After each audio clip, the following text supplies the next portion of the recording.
30 জুলাইয়ের বিপ্লবে 24-এর 5 আগস্ট তারিখে 1.5 সহস্রাধিক ছাত্র জনতার জীবনের উপরে, হাজার হাজার জনগণের রক্তের উপরে গঠিত এই অন্তর্বর্তীকালীন সরকার দায়িত্ব গ্রহণ করার সময় তারা বাংলাদেশের মানুষের কাছে বেশ কয়েকটি ওয়াদা দিয়েছিল। তার মধ্যে 1 নম্বর ওয়াদা দিয়েছে তারা এই প্যাসিস্ট সরকার যেভাবে মানুষকে হত্যা করেছে, ছাত্র জনতাকে হত্যা করেছে, এই হত্যাকাণ্ডের বিচার তারা দৃশ্যমান করবে। কিন্তু বাংলাদেশের মানুষ লক্ষ্য করেছেন আজ পর্যন্ত এই সরকার একটি বিচার দৃশ্যমান করতে পারে নাই। আমরা আজকে দাবি জানাচ্ছি, আপনাদেরকে মনে রাখতে হবে আপনারা কিন্তু রক্তের উপরে করে এই বাংলাদেশের ফ্যাসিস্টের বিচার করার ওয়াদা দিয়ে আপনারা এই সরকারের কাজ শুরু করেছেন। আপনাদেরকে অনতি বিলম্বে যারা হত্যা করেছে, যারা গণহত্যার দোষর, তাদের সকলের বিচার কাজ সম্পন্ন করতে হবে। সম্মানিত ভাইরা আমার, আপনারা জাতির কাছে ওয়াদা দিয়েছেন জুলাই বিপ্লবের ঘোষণাপত্র এবং জুলাই বিপ্লবের সনদকে আইনের আওতায় নিয়ে আসবেন। কিন্তু 1 বছর হয়ে গেল, আমাদের জিজ্ঞাসা আজ পর্যন্ত কেন আপনারা জুলাই বিপ্লবের ঘোষণাপত্রকে আইনের আওতায় নিয়ে আসতে পারলেন না? কোন শক্তির ইঙ্গিতে আপনারা আজকে চলছেন?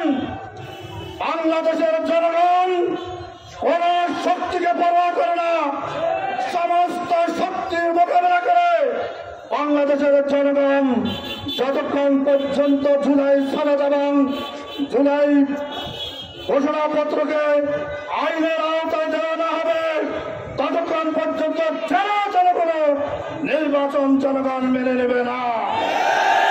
সম্মানিত ভাইরা আমার, বাংলাদেশের উভয় কক্ষ অর্থাৎ উচ্চ কক্ষ এবং নিম্ন কক্ষ কোন কক্ষে বিয়ার পদ্ধতি চালু করতে হবে।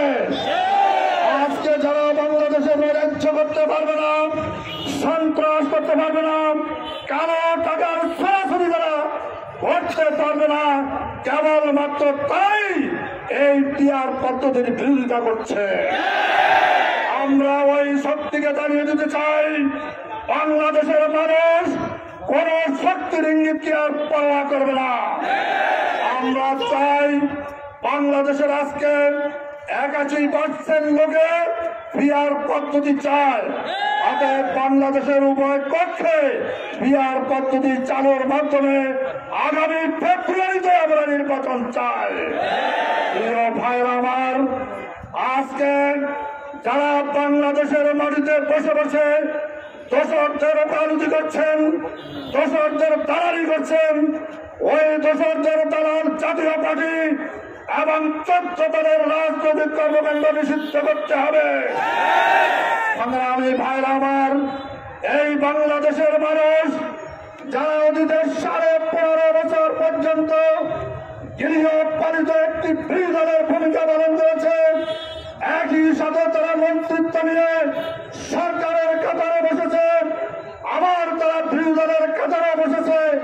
এমন গৃহপালিত পশু যারা পশুর মতো কাজ করেছে, তাদেরকে বাংলাদেশের মাটিতে রাজনীতি করতে দেশের মানুষ দেবে না।